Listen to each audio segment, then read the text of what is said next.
ውድ ምእመናን የዛሬ ኹጥባችን ስለ ፍጥረት ዓለሙ ጅማሮ ይሆናል። የሰው ልጅ የተፈጠረበት መሰረታዊ ዓላማ አለ።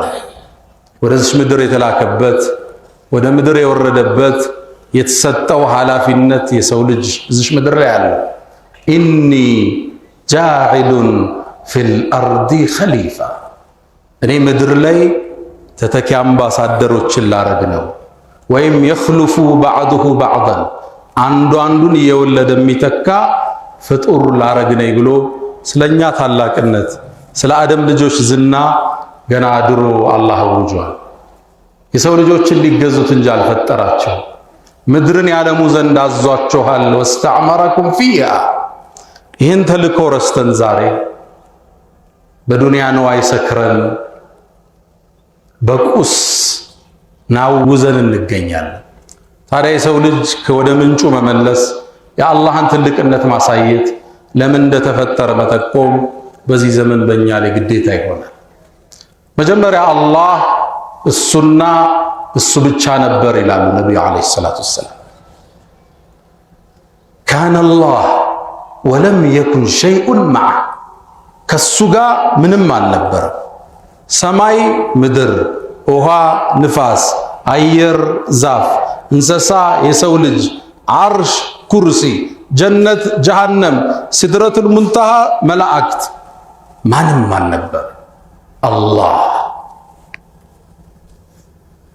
ከዛም አሉ ነቢዩ ሰለላሁ ዐለይሂ ወሰለም መጀመሪያ ትልቁን ዓለም ዓርሽን ፈጠረ ይላል። ግዙፉን ዓለም ስፋቱን ውፍረቱን እሱ ብቻ የሚያውቀው በቁጥር ሊለካ የማይችለውን ፍጥረት አላህ ፈጠረ።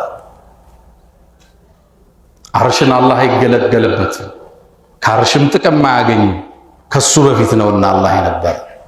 ፈለል ዓርሹ የሕሚሉህ፣ ዓርሽ አይሸከመውም። ወለል ኩርሲዩ ይስንዱህ፣ ኩርሲይ የሚባለውም ዓለም እሱን አያግዘው።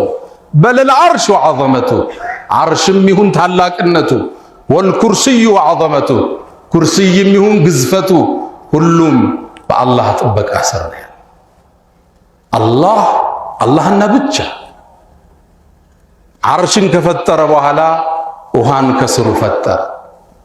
የውሃው ውፍረት ይላሉ ነቢዩ ዓለይሂ ሰላቱ ወሰላም 500 ዓመት ያስሄዳል ይላል። 500 ዓመት። አላህ ይሄን ከፈጠረ በኋላ ሶስተኛ ቀለም ብዕርን ፈጠረ። ብዕርን ከፈጠረው በኋላ አላህ አናገረው፣ እክቱብ መቃዲረ አልኸላኢቅ ማ የኩን ወማ ሰየኩን ለው ካነ ከይፈ ካነ የኩን፣ ፍጥረቱ ላይ የሚከሰተውን ጻፍ አለው አላህ። ነቢዩ ዓለይሂ ሰላቱ ወሰላም ምን አሉ?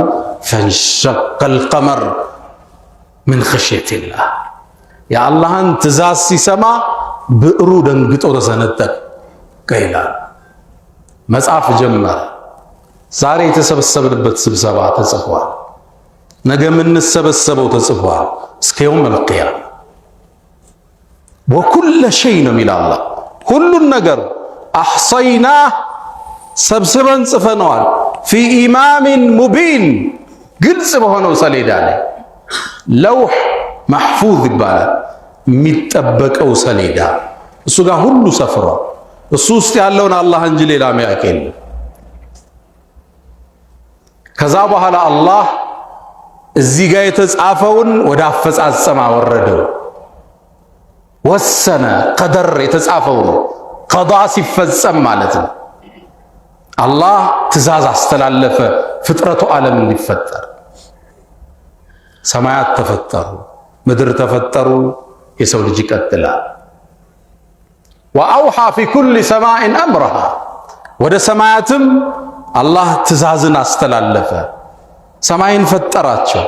ምድርን 7 ሰማይን 7 አድርጎ ፈጠረው አላህ። ግን ይላል አላህ ሰማይና ምድር አንድ አካል ነበሩ ይላል። ከዛም ለያየናቸው ይላል።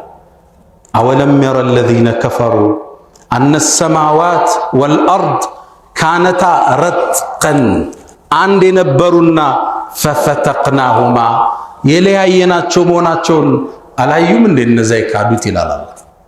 አንድ ነበር ሰማይም ምድርም ከአንድ ነው አላህ የቀደደው የነጣጠላቸው። ስለ አላህ ስለ ትልቅነቱ ሲናገር ስለ ኃያልነቱ ሲያውጅ አለዚ ያ አላህ ማለት እሱ ነው። خلق 7 سماوات طباقا አንዱ በአንዱ ላይ የተነባበሩ ሲሆን የፈጠራቸው አላህ እሱ ነው።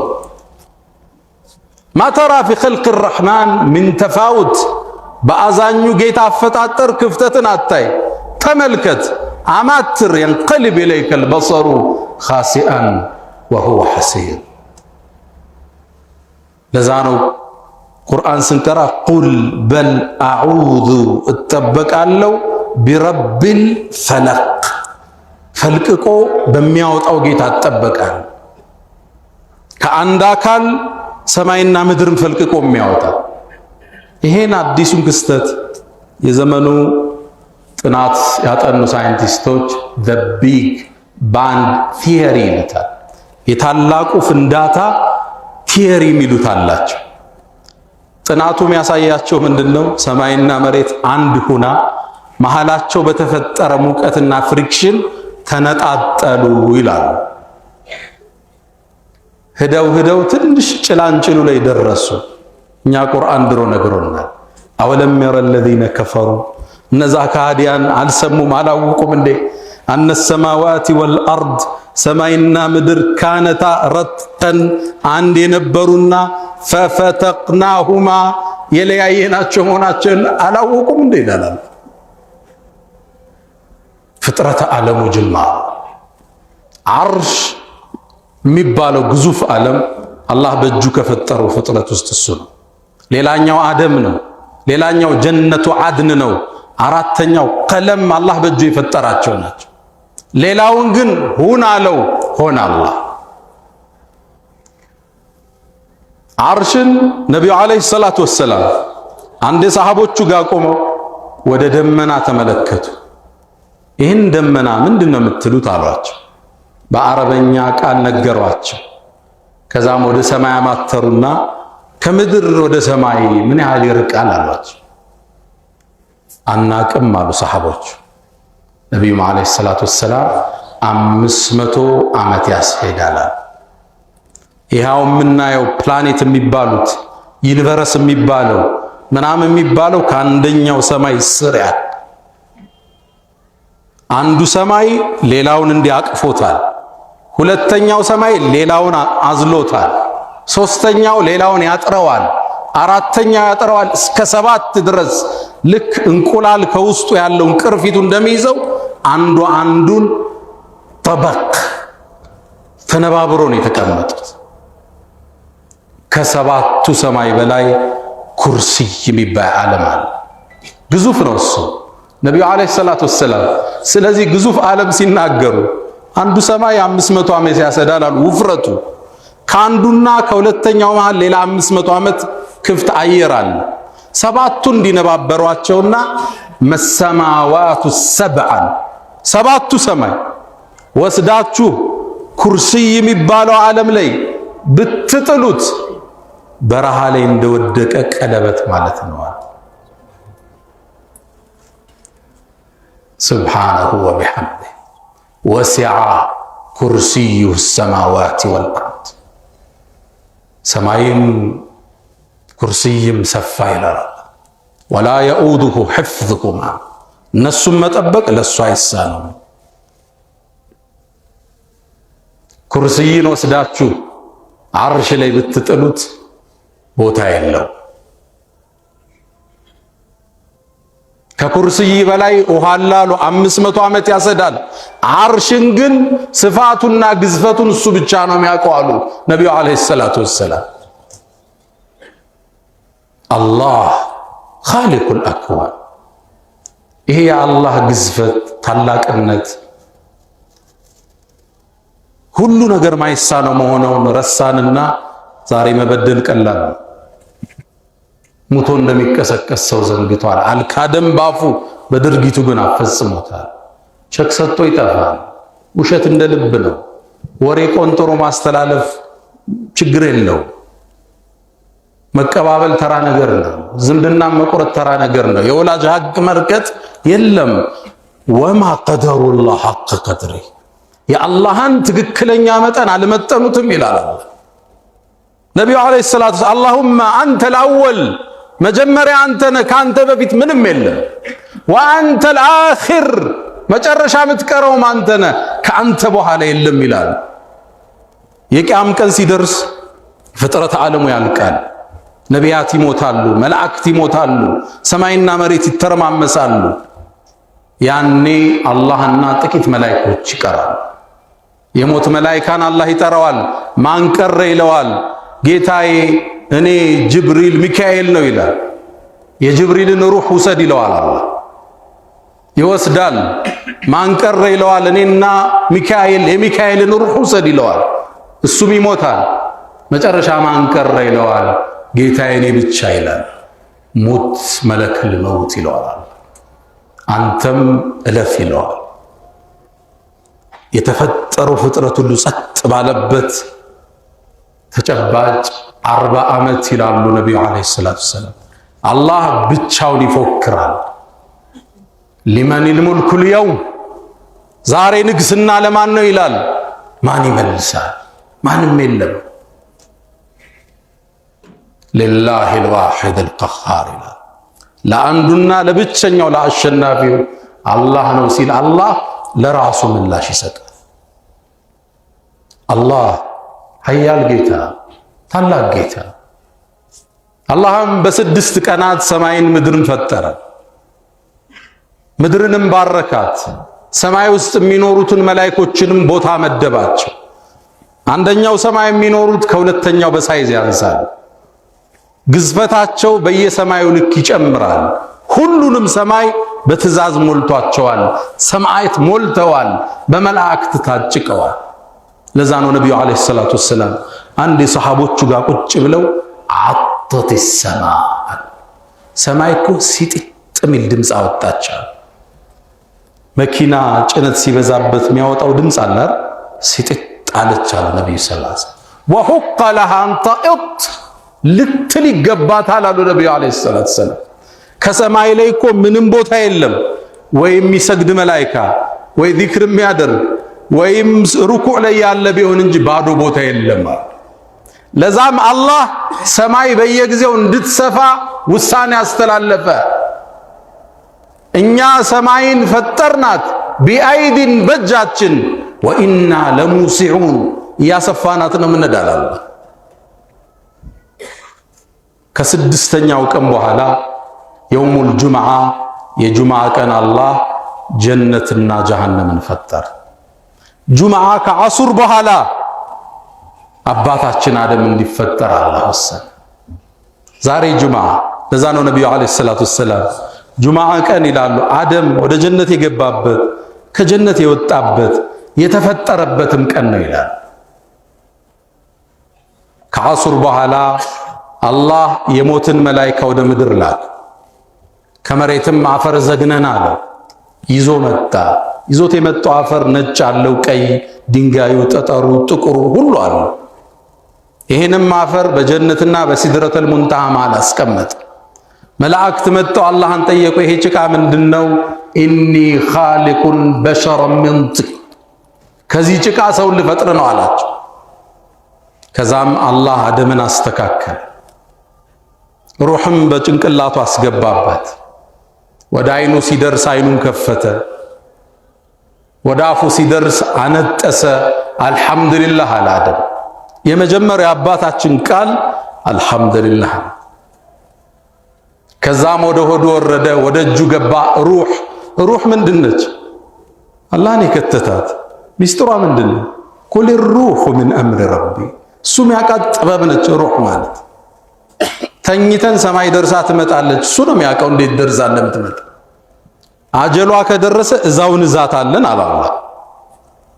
ያልደረሰው እንልከዋለን፣ ይነቃል ሰውዬ።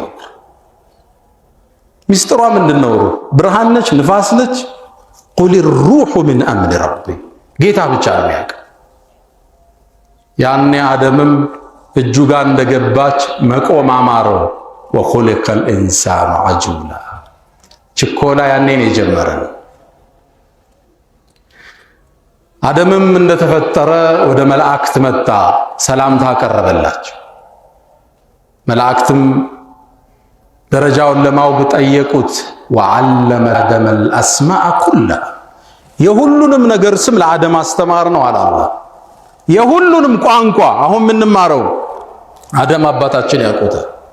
ለዛ ነው ዑለማዎች አባታችን አደማውን ከምድር ቢወጡ የትኛውም ሀገር ሄደው ያላስተርጓሚ መናገር ይችላል።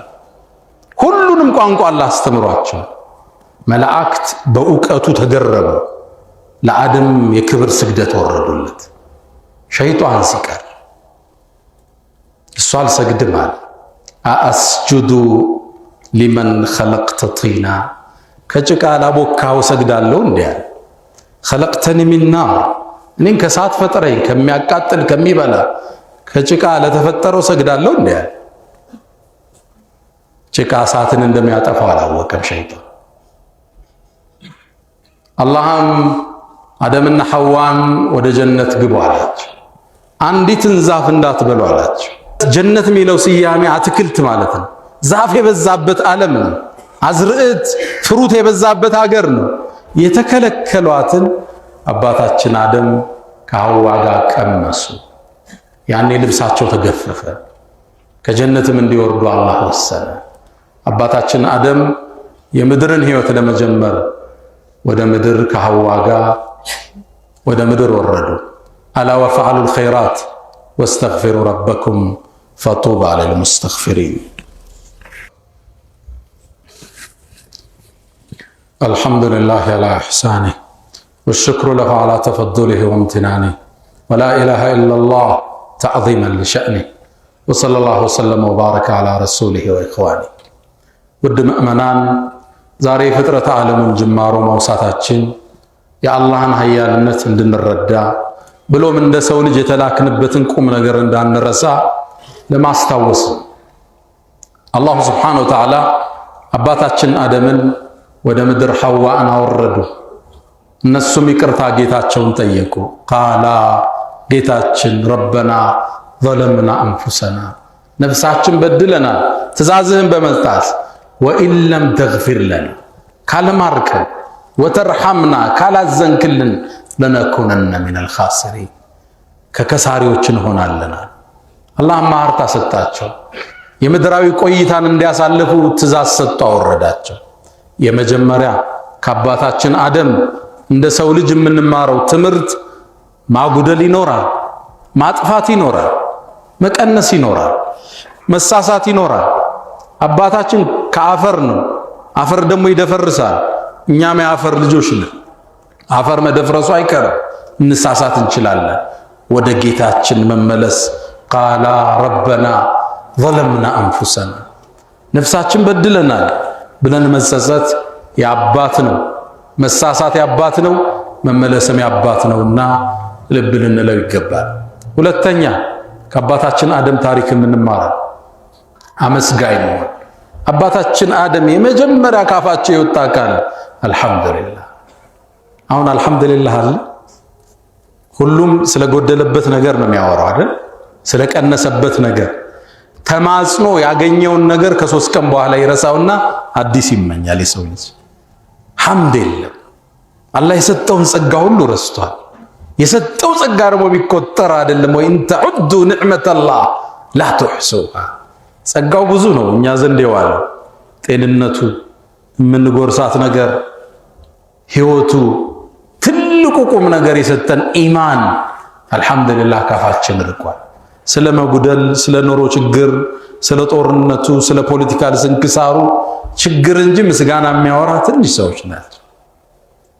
ከአንገት በላይ እንኳን አላህ ፈሳሽን አድርጓል። የጀሮም ፈሳሽ መራራ አደረገው። ለምን አደረገ? ማታ ተኝተህ ትላትን ሊጎበኝህ ይችላል። ያኔ ማደሪያ ነው ብለው ሲገቡ ሲቀምሱት ይመራቸውና ምን ይሆናሉ? ይመለሳሉ አይደል? ጣፋጭ ቢሆንስ እዛው ነው ጎጃቸውም ይቀልሱት አይደል? ና የአይንም ፈሳሽ ሐር አቃጣይ አላህ አደረገው። እንባ የሚባለው አይንን ስትከፍት ከሽፋሽፍታ አልፈው የሚገቡ ከአይን ጭራ አልፈው የሚገቡ ጀርሞች ባክቴሪያዎች ይኖራሉ። እነሱን አቃጥሎ አይን ውስጥ ያለው እንባ ፍሳሽ ጫፍ ላይ ያስቀምጥልሃል። የአይንን ፈሳሽ አቃጣይ፣ የጆሮን መራራ አደረገ። የአፍንጫን ፈሳሽ አጣባቂ ያደረገው እንደማስትሽ። ለምን ትተነፍሳለህ? ቶልቶሎ የምትስበው ነገር ተጣብቆ በንፍጥ መልክ እንዲወጣ የሚይዝ ማስትሽ አድርጎ አላህ አስቀመጠ። የአፍን ፈሳሽ ጣፋጭ አደረገው። ምራቅ ጣፋጭ ነው። ትክክለኛ የምራቅ ቴስት የትኛውንም ጥፍጥና ማዋሃድ የሚችል ለየት ያለ ጥፍጥና አላህ ሰጥቶታል። ለምራቅ ምግብ እንድታጣጥምበት እንድታወራርድበት። ብዙ ጊዜ ውሃ ሳንጠጣ እንኳን ምግብ እንበላለን። ውሃ ተሰጥቶናል እዚህ ውስጥ። ከጭንቅላት በላይ ያለውን ፈሳሽ እንኳን አታይ። ወፊ አንፉሲኩም አፈላ ቱብሲሩን፣ በነፍሶቻችሁ አታዩ? እንዴት አድርጎ ነው አላህ የሰራ? አንዱን መራራ፣ አንዱን አጣባቂ፣ አንዱን አቃጣይ፣ አንዱን ጣፋጭ። ራስ ላይ ብቻ ያለውን ፈሳሽ ሐምድ አልሐምዱሊላህ። ተኝተ ስትነሳ ፍራሽ ላይ ያልተጋደለ ብዙ ሰዋል። መለስ በል አልሐምዱሊላህ። በእርግጠኝነት አብዛኞቻችን ዛሬ የምንኖረው ህይወት የትናንት ህልማችን ነበር። ደርሰንበታል፣ አላመሰገንንም። አላህ ትንሽ ትዳር ሊይዝ ፈልጓል፣ ተሳክቶለታል። ስራ ነገር አለ፣ ተሳክቶለታል። ሪዝቅ አለ፣ ተሳክቶለታል። ስራ አለ፣ ተሳክቶለታል። ግን ሌላ ስለሚያልም ይህን ረስቶታል። ህይወት እንዴት ነው ስትለው እንዳለን አለን ይላል። እንዳለህ መቀጠል ጸጋ፣ ብዙ የሚጎልበት ሰው ስላለ ከአባታችን አደም የመጀመሪያ ምን ወስደው አልሐምዱሊላህ። ሶስተኛ እዚሽ ምድር ላይ ትልቁ ተልኮ የምድር ኸሊፋ ልንሆን ተልከናል። አላህ መጀመሪያ ላይ ምድር ላይ ያስቀመጠ ጅኖችን ነበር። እርስ በርስ ተጋደሉ፣ ደም ተፋሰሱ። መላእክትን አውርዶ ጅኖችን ወደ ወንዙ ዳር ገፋቸው። አላህ ምድርን ካጸዳ በኋላ ነው አደም የወረደ። ለዛ ነው አደም ሊፈጠር ሲል መላእክቶቹ የጅኖችን ብክለት ስለሚያውቁ አተጅዓሉ ፊሃ መን ዩፍሲዱ ፊሃ ወዩስፊኩ ዲማ፣ ሚያባክኑ ሚያጠፉ ደም ያፈሱት ልታረግ ነው እንዴ አሉት። አላህ እኔ አውቃለዋል። በእኔ እናንተ ኮራ፣ በእኔ እናንተ አላህ ፎከረ። ሷሊሖች እንደሚወጡ አላህ ያውቅ ነበር። ኢኒ አዕለሙ ማ ላ ተዕለሙ ማለት እኔ አውቃለሁ። ከአደም ዘር ደጋጎች ይወጣሉ፣ ዑለማዎች ይወጣሉ፣ ሙጃሂዲኖች ይወጣሉ፣ የአላህ እውነተኛ ባሮች ይወጣሉ። ሌሊት ሲሰግዱ የሚያድሩ ዚክር ማይለያቸው ሙስባህ እጃቸው ላይ የማታጣባቸው ሳሊሖች ዛኪሮች ይመጣሉ። አላህ ይሄን ያውቃል። እኔ አዕለሙ ማ ላ ተዕለሙ አላቸው።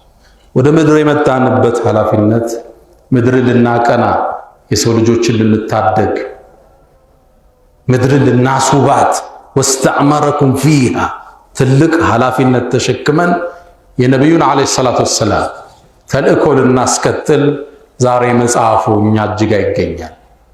ያ መን ቱሒቡነ ነቢየ ሙሐመዳ ሰሉ ዓለይሂ ወሰሊሙ ጡለል መዳ ፈሰላቱኩም ወሰላሙኩም ኑረን ለኩም ቢአምሲኩም ወቢየውሚኩም ወለኩም ገዳ ኢነላሃ ወመላኢከተሁ ይሰሉነ ዐለ ነቢይ ያ አዩሃ አለዚነ አመኑ ሰሉ ዓለይሂ ወሰሊሙ ተስሊማ አላሁመ ሰሊ ዐላ ሙሐመድ وعلى آل محمد كما صليت على إبراهيم وعلى آل إبراهيم وبارك اللهم على محمد وعلى آل محمد كما باركت على إبراهيم وعلى آل إبراهيم في العالمين إنك حميد مجيد اللهم أعز الإسلام والمسلمين وأذل الشرك والمشركين ودمر اللهم أعداءك أعداء الدين اللهم لا تدع لنا في مقامنا هذا ذنبا إلا غفرته ولا هما إلا فرجته ولا غائبا إلا رددته ولا مريضا إلا شفيته ولا ميتا إلا رحمته ولا مديونا إلا قضيته برحمتك يا أرحم الراحمين اللهم حبب إلينا الإيمان وزينه في قلوبنا